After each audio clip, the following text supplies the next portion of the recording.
Edisi sore M-Pro Weekend, majalah udara yang berisikan rangkuman berita penting dan menarik nasional dan internasional selama sepekan. Situasi di distrik Kidirok, Kabupaten Pegunungan Bintang, Papua. Kapolri Jenderal Polisi Listio Sigit Prabowo mengeluarkan arahan kepada jajarannya agar pukul 5.30 dan 18 WIB setiap hari Sabtu dan Minggu. Catatan Presiden RI. Kumpulan selama seminggu kegiatan kerja Presiden Republik Indonesia baik di dalam maupun di luar negeri. Presiden Jokowi meresmikan pembangunan pabrik baterai kendaraan listrik pertama di Indonesia. Setiap hari Sabtu dan Minggu pukul 12 dan 20 WIB. Nikmati akhir pekan yang penuh informasi bersama radio dan media sosial El Shinta.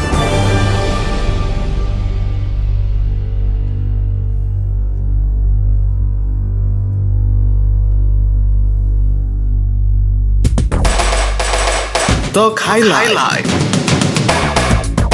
Apa yang tengah jadi sorotan halayak saat ini? Talk Highlight membahas isu-isu terkini, politik, ekonomi, sosial budaya bersama narasumber utama. Pariwisata ini mengalami kontraksi yang banyak. Kapal-kapal perikanan dari luar yang masuk ke wilayah teritori, nah itu jelas kita tangkap mereka. Kita tidak memberikan toleransi pegawai yang bersangkutan mendudukkan surat-surat tanah yang nggak jelas. Talk Highlight. Politik, ekonomi, sosial budaya di jaringan nasional radio dan media sosial El Shinta.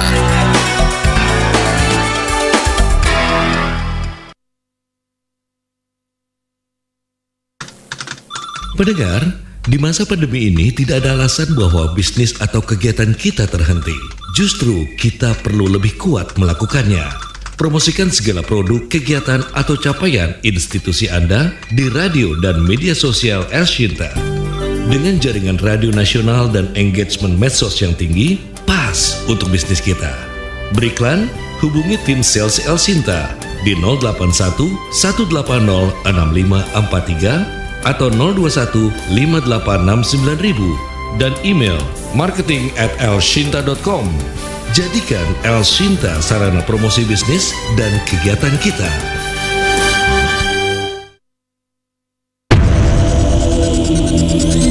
Pancasila. 1. Ketuhanan yang Maha Esa. 2. Kemanusiaan yang adil dan beradab. 3. Persatuan Indonesia. 4. Kerakyatan yang dipimpin oleh hikmat kebijaksanaan dalam permusyawaratan perwakilan. 5. Keadilan sosial bagi seluruh rakyat Indonesia.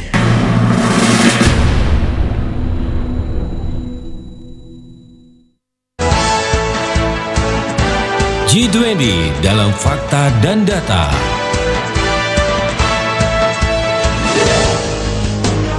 Indonesia menempati peringkat ke-8 negara di antara anggota G20 dalam hal kepadatan penduduk. Peringkat pertama ditempati oleh Korea Selatan dengan kepadatan tertinggi atau mencapai 527 penduduk per kilometer persegi. India di peringkat kedua dengan kepadatan penduduk 464 penduduk per kilometer persegi. Dan Jepang memiliki kepadatan 347 penduduk per kilometer persegi. Sementara Indonesia di peringkat 8 dengan 151 penduduk per kilometer persegi. Kepadatan penduduk terendah dimiliki oleh Australia dengan rasio kepadatan 3 orang penduduk per kilometer persegi. G20 dalam fakta dan data.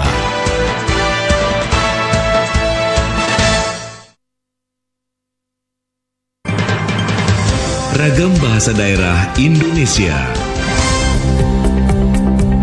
Assalamualaikum warahmatullahi wabarakatuh. Abdi UU, Wakil Gubernur Jawa Barat, Rerencangan Seperjuangan Kang Emil dalam rangka perjuangkan Jabar Juara Lahir Batin.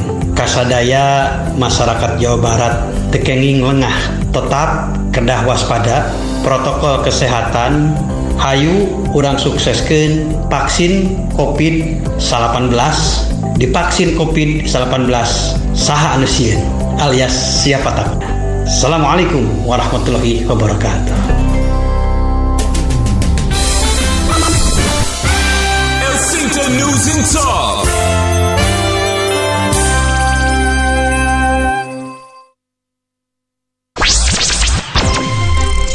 Wartawan El Shinta tidak menerima imbalan dalam peliputan berita.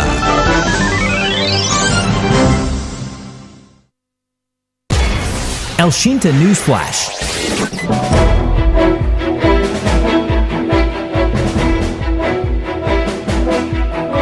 Hasil sidang Komisi Kode Etik Polri memutuskan untuk memecat Brigjen Hendra Kurniawan sebagai anggota Polri. Sidang etik terhadap Hendra digelar buntut dari pelanggaran etikanya dalam penyidikan kasus kematian Brigadir J atau Nofriansah Yosua Huta Barat.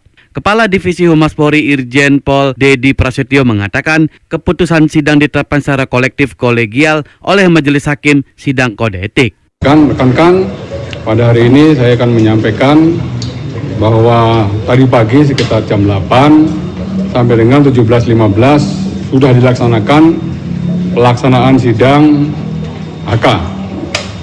Ya, dipimpin langsung oleh Pak Irwasum sebagai pimpinan sidang komisi. Dari pelaksanaan sidang komisi, hakim mengambil suatu keputusan secara kolektif kolegial. Artinya bahwa dari kelima hakim sidang komisi kode etik memutuskan 3 hal. Yang pertama, terbukti bahwa perbuatan yang bersangkutan adalah perbuatan tercela. Yang kemudian sanksi yang kedua adalah yang bersangkutan ditempatkan di tempat khusus selama 29 hari. Dan itu sudah dilaksanakan. Yang ketiga, keputusan dari sidang komisi kode etik yang bersangkutan di PTDH dipentingkan dengan tidak hormat dalam dinas kepolisian. Jadi itu yang bisa saya sampaikan kepada teman-teman terkait pelaksanaan sidang kode etik Saudara HK yang dilaksanakan pada hari ini. Ya, itu dulu, cukup. Dalam kasus kematian Brigadir J, banyak polisi yang terlibat untuk menutupi kasus itu. Setidaknya ada 28 polisi yang diduga melanggar kode etik dan 7 yang ditetapkan tersangka. El Shinta News Flash.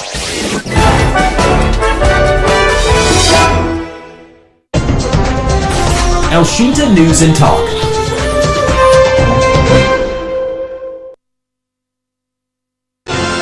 Talk Highlight. Mendengar dan juga netizen, pemerintah melalui Pertamina telah melakukan pembatasan BBM bersubsidi. Pembatasan BBM bersubsidi itu mutlak dilakukan agar konsumsi BBM bersubsidi tepat sasaran dan dapat dikendalikan. Selama ini salah satu penyebab subsidi BBM tidak tepat sasaran adalah karena masih banyaknya orang kaya yang juga menggunakan BBM bersubsidi. Lalu bagaimana edukasi yang harus dilakukan agar BBM subsidi ini tepat sasaran?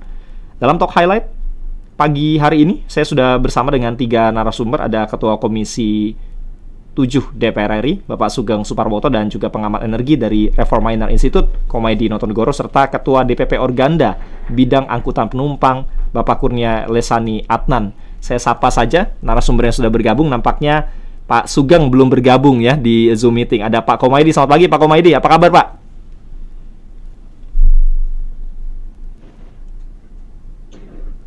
Halo Pak Komaydi.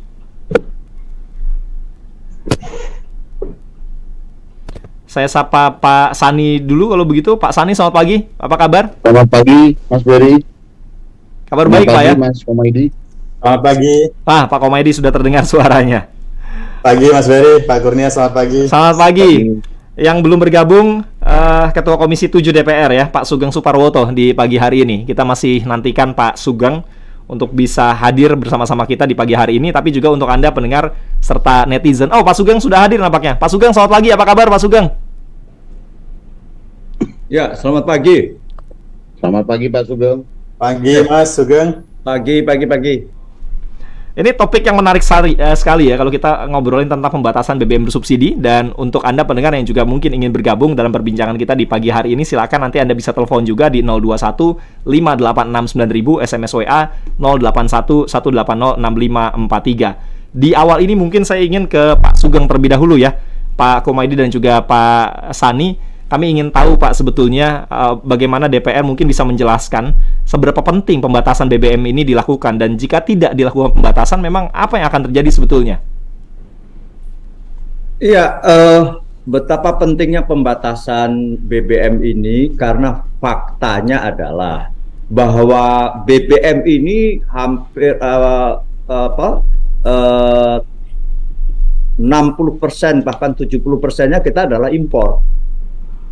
Kenapa demikian? Karena memang produksi dalam negeri ini terus-menerus turun atau yang sering disebut lifting.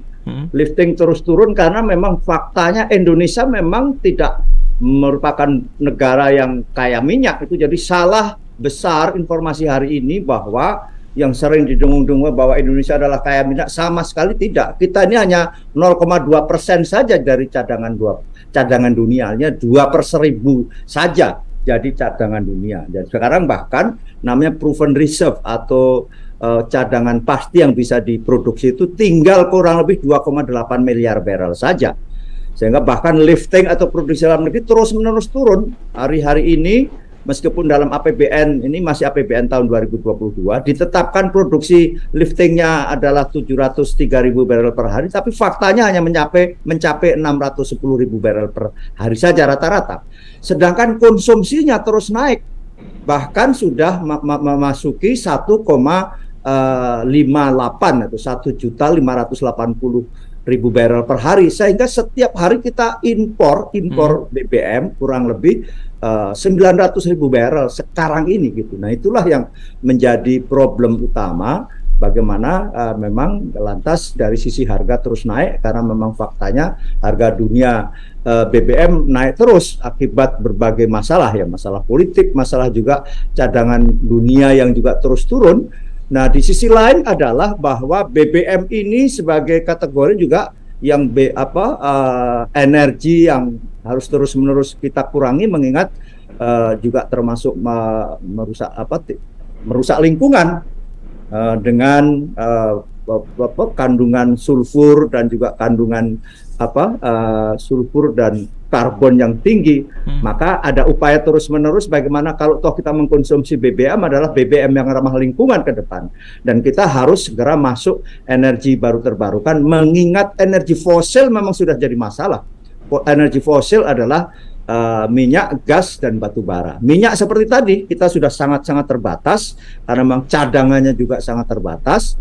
Gas kita agak lumayan, kita ada kurang lebih 60 triliun kubik feet cadangan kita untuk mampu untuk cadangan kita kurang lebih 20 tahun. Tapi kalau BBM tadi, kalau tidak ditemukan reserve atau cadangan baru yang signifikan, cadangan minyak kita ini hanya cukup kurang lebih hanya sampai 10-12 tahun saja. Artinya itulah fakta hari ini, di tengah-tengah terus juga keterbatasan di dunia. BBM ini semakin hari semakin menjadi masalah di kita, sehingga pembatasan lantas karena dengan harganya yang tinggi sementara daya beli kita juga tidak mampu menyesuaikan dengan harga dunia, maka ada subsidi. Nah, subsidi di BBM memang juga selain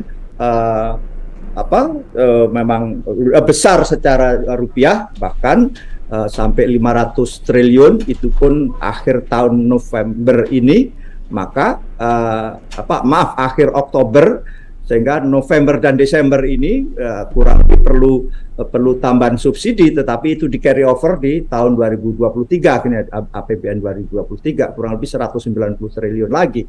Nah, inilah problem-problem kita hadapi. Memang apa yang disebut dengan ICP, misalnya Indonesia Crude Price yang menyesuaikan dari harga rata-rata dunia tinggi sekali. ICP hari ini masih 105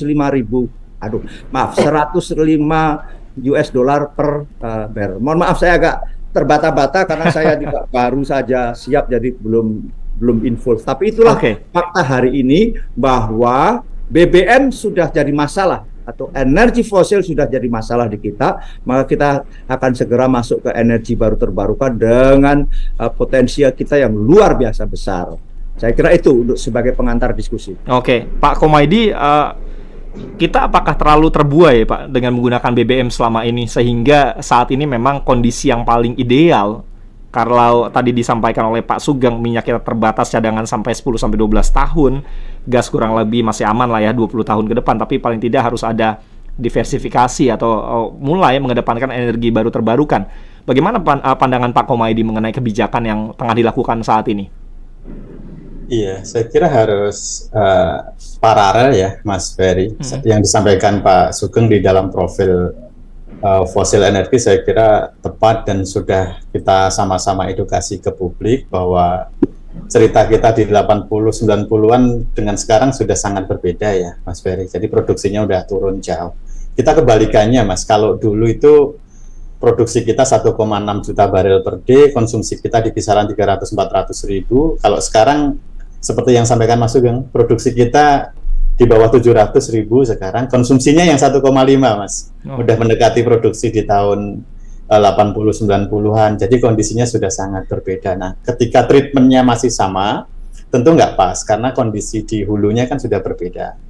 Nah, saya kira ini multisektor kebijakannya, tidak bisa sempit di sektor energi saja, tetapi juga di sektor-sektor penggunanya, termasuk di tempatnya Pak Sani, bahwa bagaimana optimalisasi angkutan publik ini yang harus dioptimalkan, termasuk juga paralel yang disampaikan oleh Mas Sugeng tadi, bagaimana energi baru terbarukan ini suatu keniscayaan ya, karena kan juga ada kesepakatan global bahwa kita sudah menetapkan mencapai net zero emisi di tahun 2060, dan itu harus dimulai dari sekarang, saya kira Mas Ferry. Jadi saya kira tidak meninggalkan fosil, tetapi kemudian harus jalan secara paralel, karena juga harus balance nih Mas, dengan aspek ekonomi dan sosialnya. Umumnya bukan hanya EBT nih, semua jenis bisnis yang baru ya Mas Ferry. Kalau baru entry market biasanya harganya mahal, pun sama dengan EBT. Kalau masih baru pasti mahal. Nah, ini yang harus dicarikan solusinya, termasuk mungkin teman-teman di Komisi 7 ya Mas Sugeng, perlu dorong pemerintah untuk memberikan insentif di energi baru terbarukan. Dan ini common ya Mas Ferry, di negara-negara lain, Eropa, Amerika, dan wilayah yang lain umumnya EBT akan diintervensi terlebih dahulu. Nah, sejalan dengan itu kan aktiviti ekonomi dan sosial harus tetap jalan. Nah, ini kemudian paralel perlu memberikan perhatian untuk lebih di transportasi publik kalau menurut saya ya Mas. Saya analogikan demikian, misalkan satu bus begitu ya, satu bus dengan kapasitas katakanlah 50-100, itu kan setara dengan beberapa mobil pribadi ya Mas. Sementara kan daya angkutnya, kalau Mas Ferry misalkan sekarang pagi-pagi pergi ke arah Bogor Mas, yang sebelah kanan itu seperti parkiran di jalan tol Mas. Dan kalau kita cek lagi dalam satu mobil yang kapasitasnya 5-7 kursi, itu rata-rata hanya 1-2 orang. Ini kan pemborosan yang luar biasa. Nah, kenapa demikian terjadi? Karena mungkin transportasi publiknya belum mendapatkan sentuhan perhatian yang lebih baik lagi, begitu ya.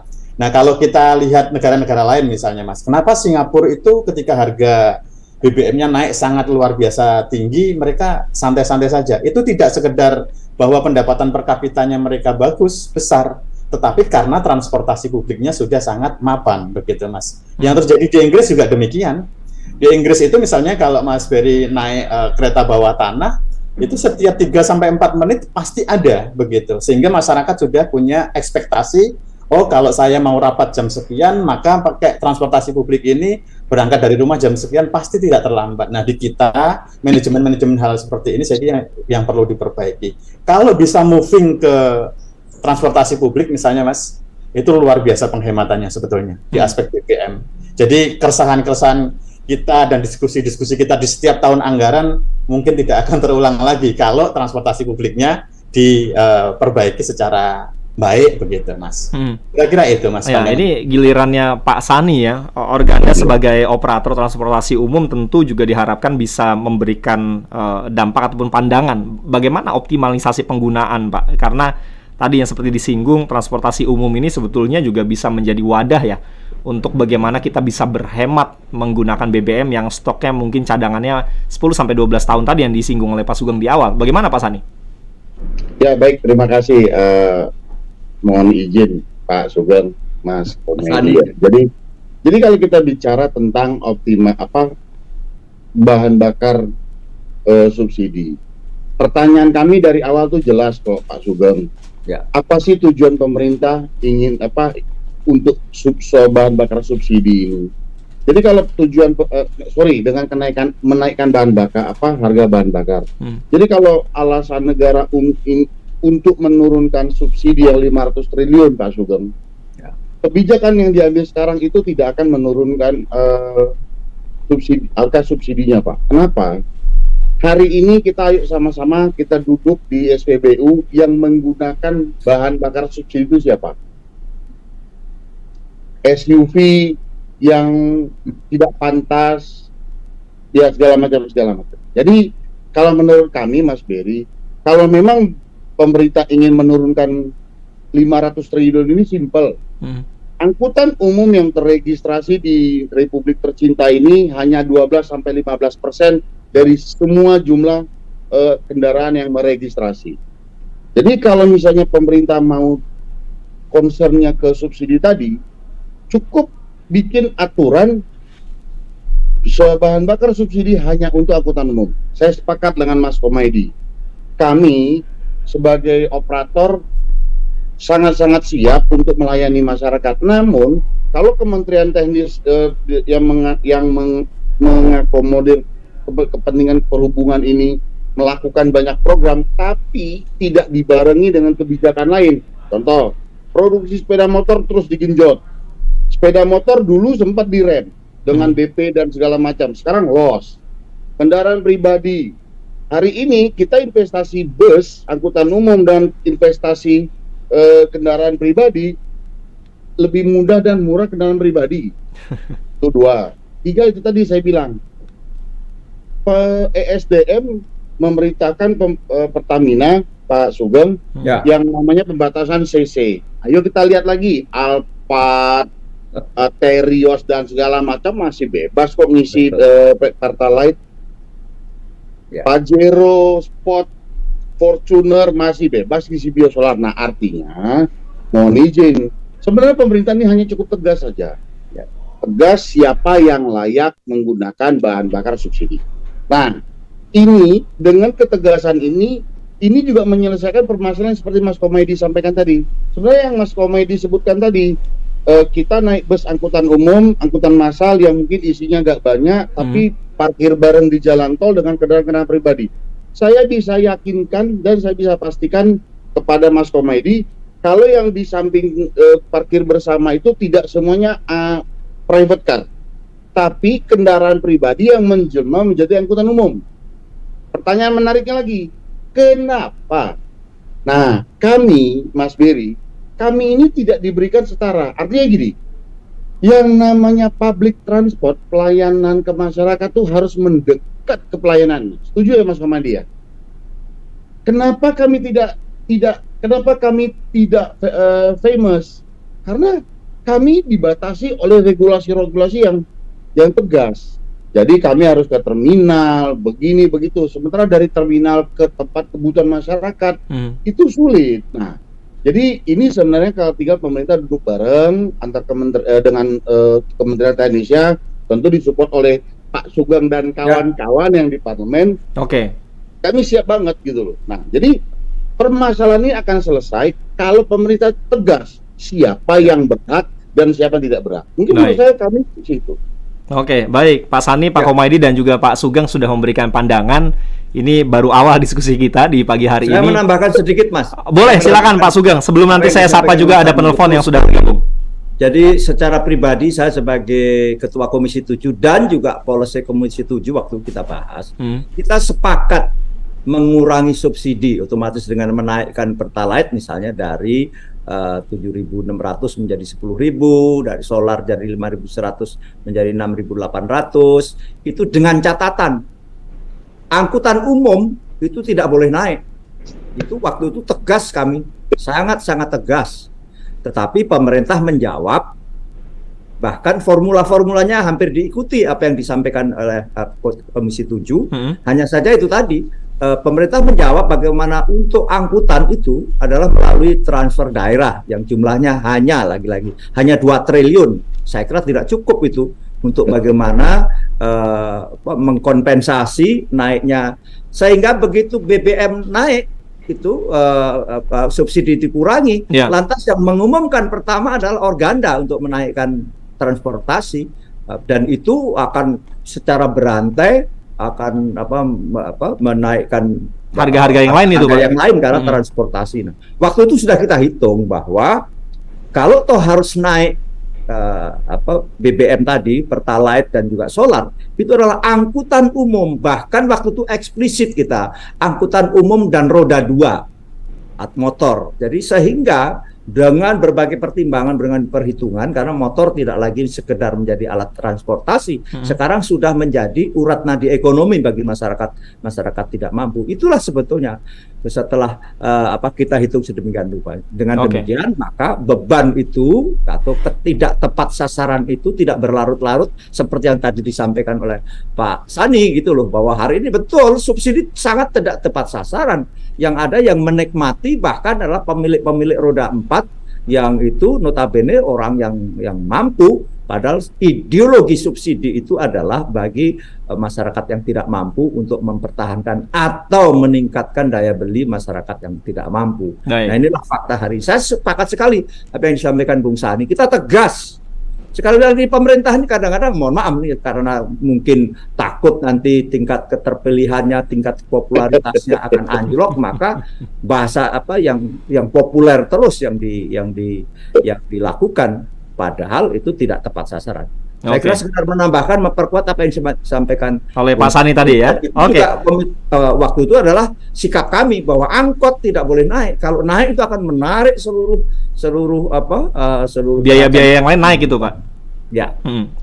Kita lanjutkan. Ada 3 penelpon yang sudah bergabung. Mereka ingin menyampaikan pandangannya. Nanti bisa kita berdiskusi bersama-sama, didiskusikan dengan Pak Sugeng, Pak Komaydi dan juga Pak Sani. Ada Pak Dodi di Pasar Baru, Jakarta Pusat. Halo Pak Dodi. Pak Dodi masih bersama kami? Sudah terputus. Saya ke Pak Iswanto di Bandung. Halo Pak Iswanto. Ya, selamat pagi Bung Beri. Selamat pagi, silakan Pak. Ya, pagi Bapak para narasumber.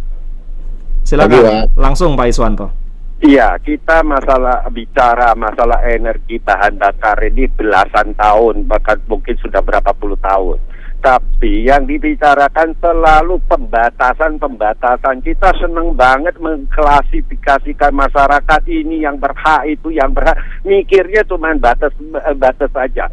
Padahal ya, yang dikatakan bahan bakar kita terutama transportasi itu 30-40% itu untuk kemacetan. Jadi yang disubsidi itu untuk macet, bukan untuk masyarakat. Ya, satu. Kedua, jadi yang harus dipikirkan adalah tadi ada narasumber yang mana tadi yang itu bagus itu. Satu, bukan kita hanya memikirkan energi yang baru. Kedua, kita harus memikirkan bagaimana mengatasi kemacetan. Ketiga, bagaimana kita membuat angkutan massal, bukan hanya umum loh, massal. Jadi kalau masyarakat itu dibikin tidak tergantung pada masyarakat tidak perlu beli bahan bakar. Keempat, termasuk angkutan barang.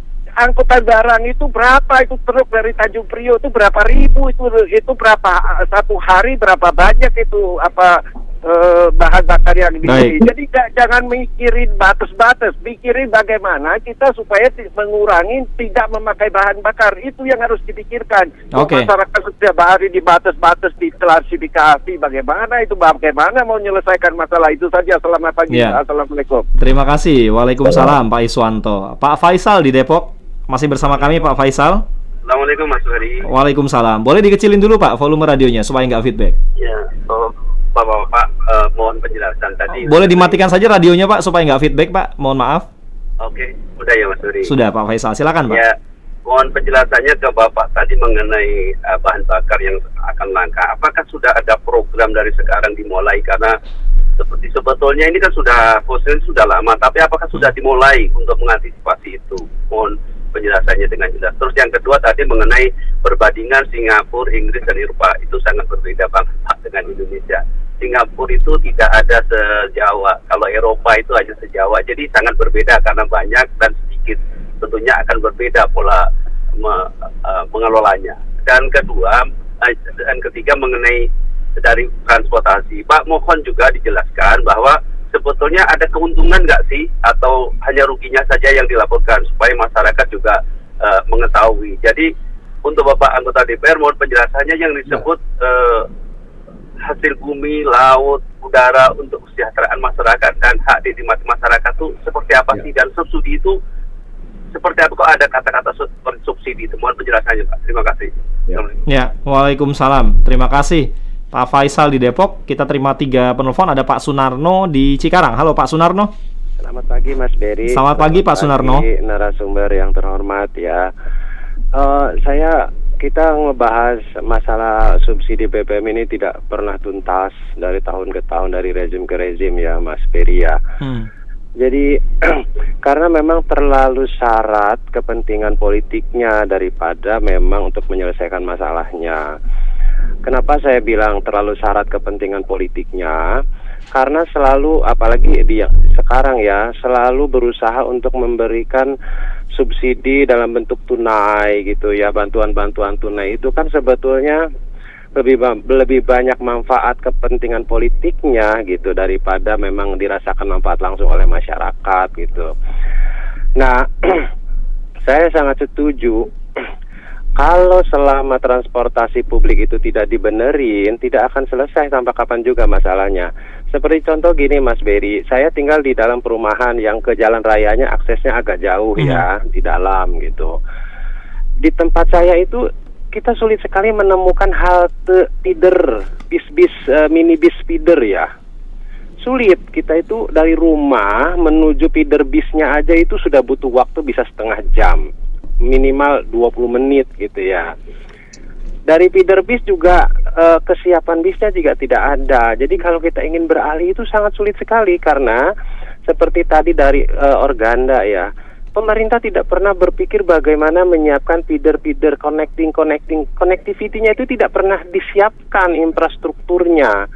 Jadi bagaimana mungkin gitu kita bisa mau masyarakat berpindah ke transportasi publik gitu.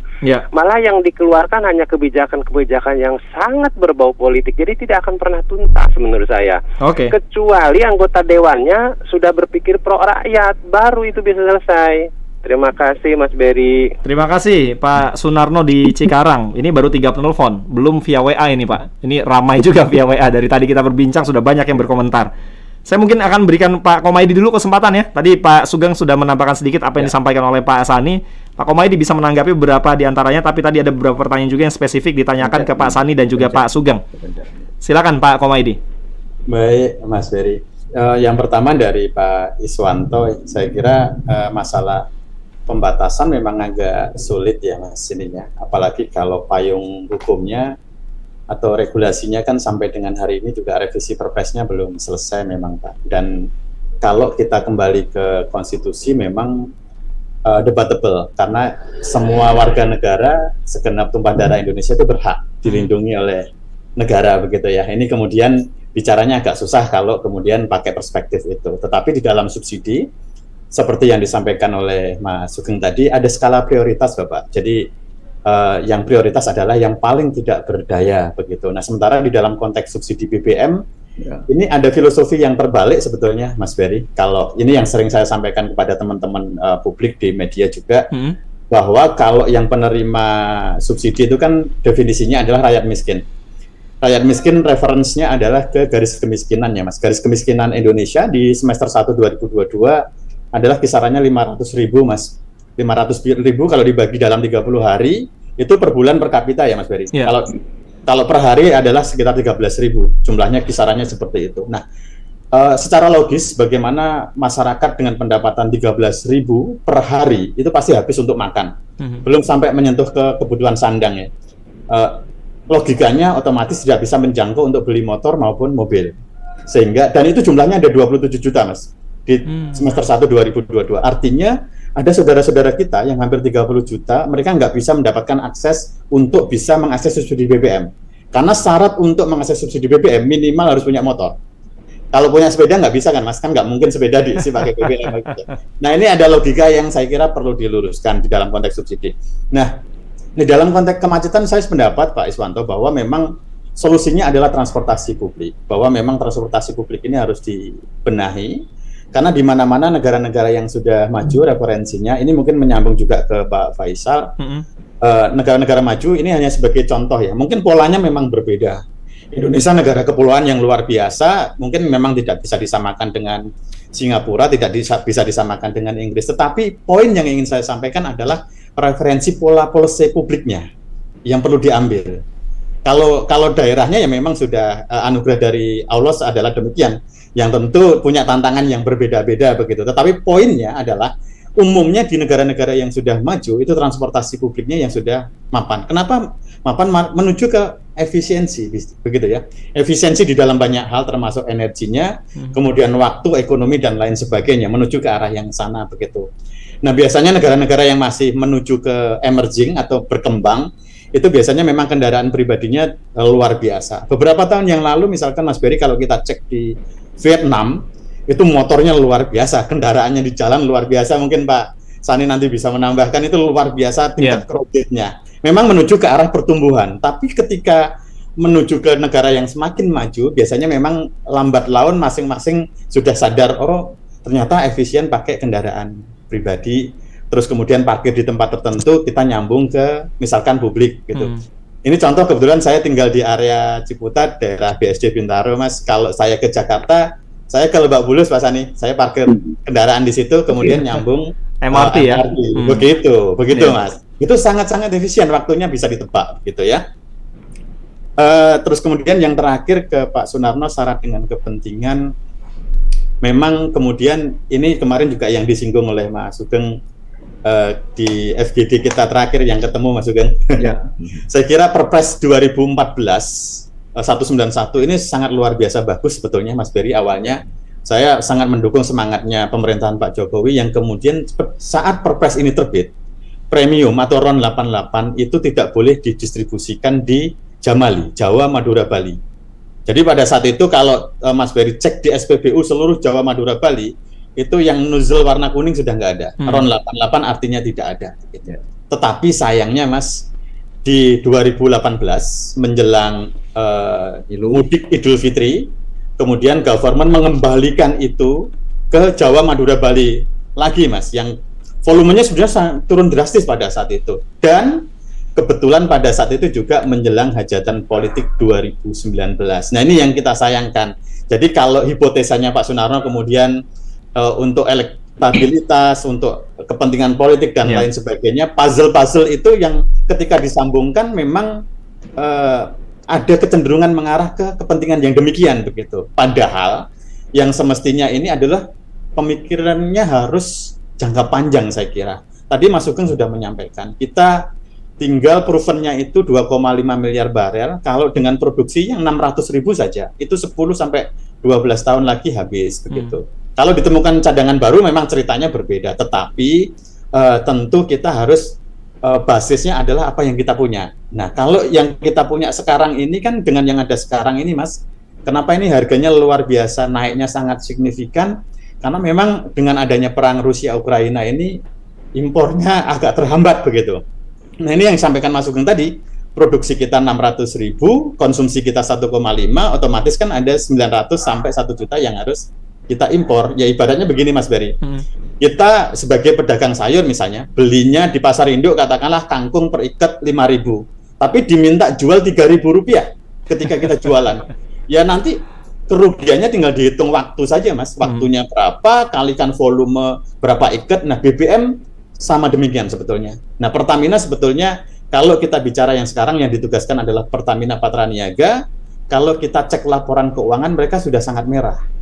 Tetapi nggak tahu ini pemerintah dalam rangka ada dua hal saya melihatnya, pemulihan ekonomi dari masa pandemi menuju endemi dan kemudian stabilitas politik di menjelang hajatan 2024 ya. 2024 kemudian sepertinya nih yang saya lihat dari luar, pemerintah mengambil aspek stabilitas sosial masyarakat dan ekonominya, kemudian resiko fiskalnya dan ketahanan energinya yang kemudian agak dibelakangkan. Tetapi di dalam jangka panjang, kalau saya diskus dengan teman-teman di Fakultas Kedokteran Mas, yang namanya individu dikatakan hidup itu, kalau badannya masih hangat Mas, badannya masih hangat itu indikasi ada punya energi Mas. Kalau nggak punya energi, badannya sudah dingin, itu katanya mayat.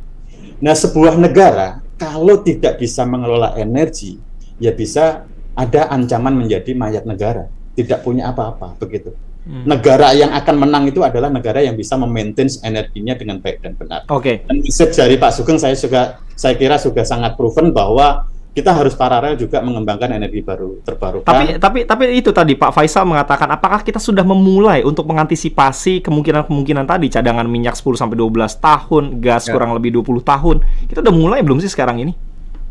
Kalau dikatakan memulai sudah, tetapi meskipun terlambat ya Mas, secara paralel teman-teman di parlemen dengan adanya mendorong RUU EBT juga kesadaran dari itu, saya kira Mas. Meskipun nanti jalannya juga cukup terhambat ya. Sudah 3 tahun yang lalu ya Mas Sugeng. Betul sekali. Tapi sampai hari ini juga masih ada beberapa klausul yang masih diperdebatkan antar pihak begitu. Baik, ya. Nanti Pak Sugeng bisa menjawab sekaligus tadi apa yang disampaikan oleh Pak Faisal. Tapi saya mau ke Pak Sani dulu tadi Pak. Ada pertanyaan dari Pak Faisal. Masa sih Pak nggak ada keuntungannya yang didapatkan, rugi-ruginya terus yang diceritakan tadi, disinggung juga oleh Pak Faisal di Depok. Silakan Pak Sani. Kalau kita bicara untung rugi sebuah perusahaan atau operator angkutan, kami hari ini bohong kalau bicara pengusaha PO itu, wah untung saya sekian persen. Perusahaan transportasi yang hari ini berjalan itu bicara sustainability. Jadi hanya memaintain ekosistem bisnis internal mereka yang sudah berjalan. Jadi kalau kita baru bangun hari ini untuk berkecimpung dengan kondisi saat ini, kalau bahasa Belandanya kedangap-dangap lah, nggak gampang. Nah, jadi hari ini kami mohon maaf Pak Faisal, betul, kita bukan bicara menyampaikan kerugian dan segala macam. Bicara untung itu kan bicara keuntungan kan bicara relatif dengan ekspektasi. Namun hari ini yang kami jalankan itu, kami menjalankan ekosistem yang sudah terbangun puluhan tahun untuk bagaimana terus supaya ini stabil. Jadi kalau kita bicara untung rugi sebuah perusahaan dengan investasi yang besar, ditambah di market kami harus berantem dengan situasi yang tidak mudah, itu sakit. Nah, jadi saya susah kalau mohon maaf, saya tidak bisa menjawab bicara untung rugi segala macam. Yang jelas kami ini hanya menjaga sustainability yang ekosistem yang sudah kami jalankan puluhan tahun. Jadi kalau kita bicara apa yang disampaikan Pak Iswanto dan Pak Sunarno tadi ya, ini seperti yang saya sampaikan tadi, sebenarnya kalau pemerintah ini duduk bersama, ya kan, dan libatkan kami sebagai pelaku, ini hanya bicara kebijakan kok. Tadi yang Pak Sunarno bilang connectivity, hari ini Pak Sugeng kalau bicara di pemerintah daerah, pusat bicara apa, daerah punya kebijakan, dia merasa itu daerah dia beda lagi Pak ya, panjang. Nah, jadi ini sebenarnya komitmen kita bersama lah. Saya tidak bilang atau menumpukan atau memojokkan pemerintah, tidak. Kita nggak boleh seperti itu. Kita duduk sama-sama, kita sepakati, mungkin Pak Sugeng dengan domainnya, nanti yang Komisi 5 dengan domainnya, yang lain-lain mensupport. Bagaimana masyarakat ini bisa terlayani dengan baik, mewujudkan seperti yang Pak Iswanto bilang, angkutan massal tadi. Kami sadar Pak, angkutan ini belum murah. Bukan kami mengeluh lagi. Investasi sebuah bus, ini yang simpel saja Mas Berry ya. Kita beli bus, itu ada kandungan PPN. Sementara transport perusahaan jasa itu PKP non PPN 11%. Kalau sebuah bus itu 2,7 miliar, 11%-nya berapa itu? 300 jutaan. Artinya kalau itu bisa dipotong, ditambah maintenance cost. Tadi saya sedikit mundur, Pak Sugeng agak nyenggol tadi. Organda sudah duluan mengumumkan kenaikan. Jadi mohon izin Pak, dari 2021 akhir semester 4 sampai 2002 pertengahan Pak semester 2 itu inflasi di harga spare part minta ampun sudah Pak.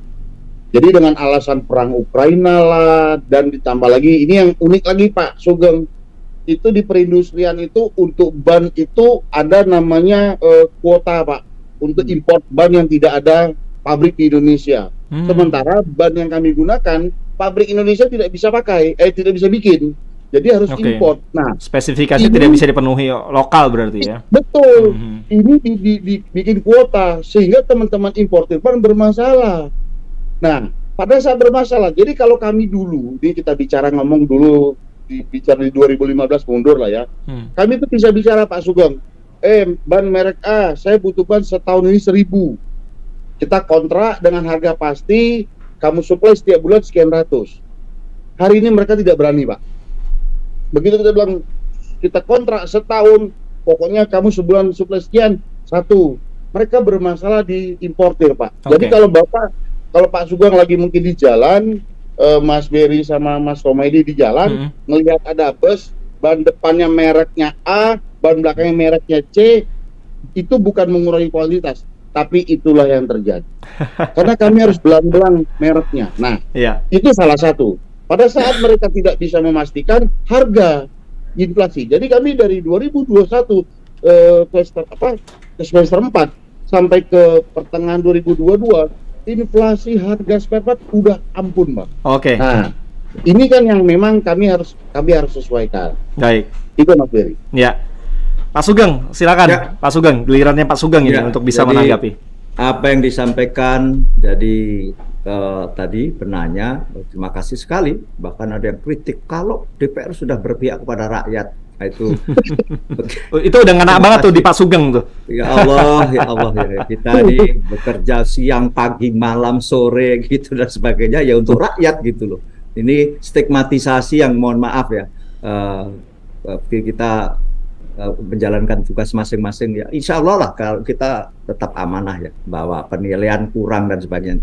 Jadi begini, apakah tidak ada upaya apa yang dilakukan untuk tadi misalnya cadangan minyak dan sebagainya? Betul, tadi diawali juga dengan kan ini secara konstitusi bumi, air dan kekayaan yang terkandung di dalamnya dikuasai oleh negara untuk sebesar-besarnya kemakmuran rakyat. Kan begitu? Ini beranjak dari konstitusi itu. Betul sekali bahwa kita pun bekerja keras dalam rangka untuk memenuhi konstitusi itu. Tapi bahwa semua itu ada biaya dan teknologi dan kemampuan-kemampuan lain itu iya juga. Misalnya apa? Dalam eksplorasi mencari cadangan minyak. Karakter geologis di Indonesia itu minyak dan gas itu semakin ke laut dalam.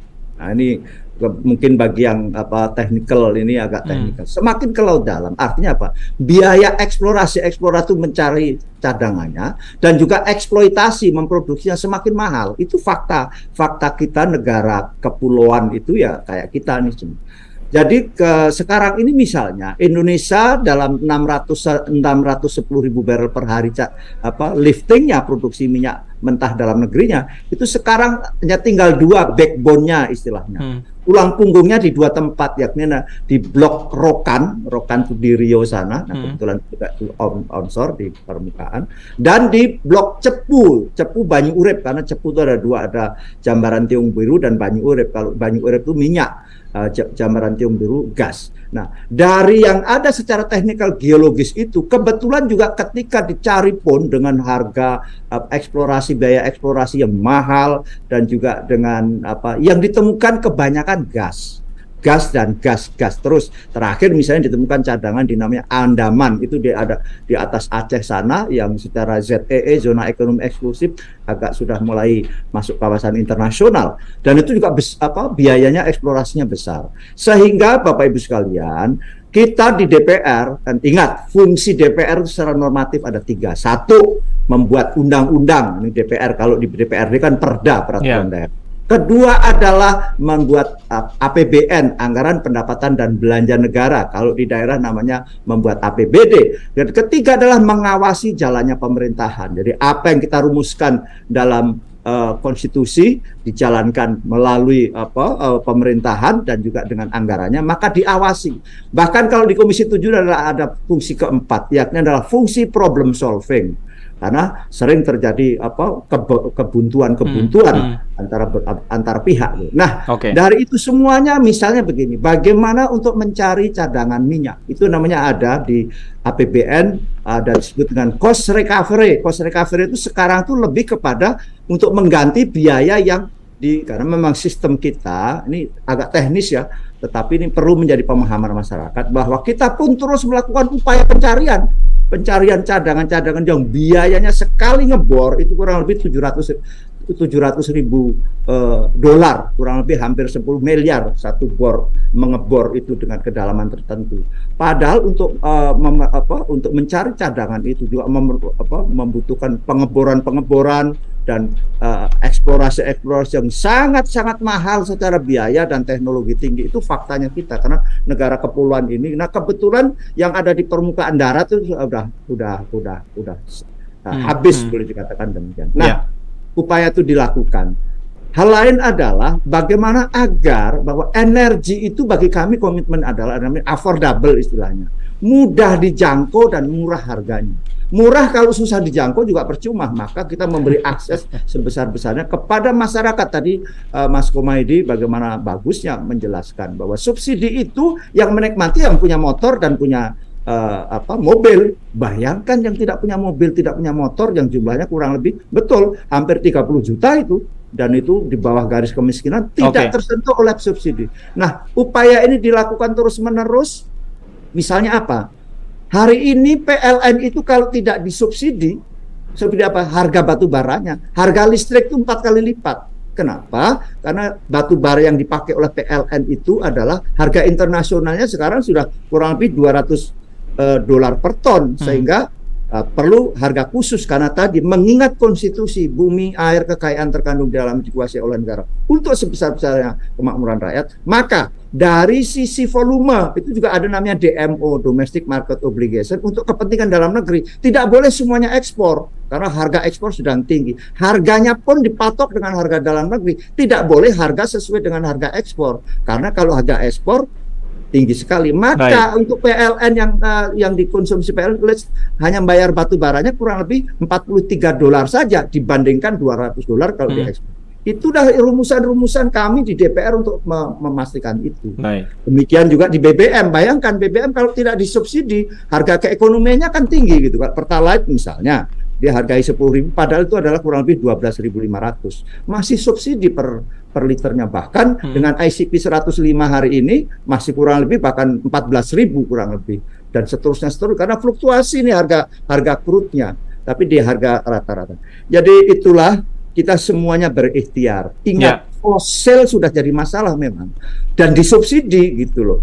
Kalau minyak disubsidi, batu bara disubsidi, gas pun disubsidi dengan 6 dolar per MMBTU istilahnya untuk listrik dan sebagainya. Itu semua disubsidi. Maka kalau energi baru terbarukan itu juga disubsidi, itu wajar. Tidak disubsidi, sama-sama tidak disubsidi, itu sudah lebih murah energi baru terbarukan kalau tidak disubsidi. Tetapi Bapak Ibu tahu bahwa politik itu tidak juga berdiri sendiri.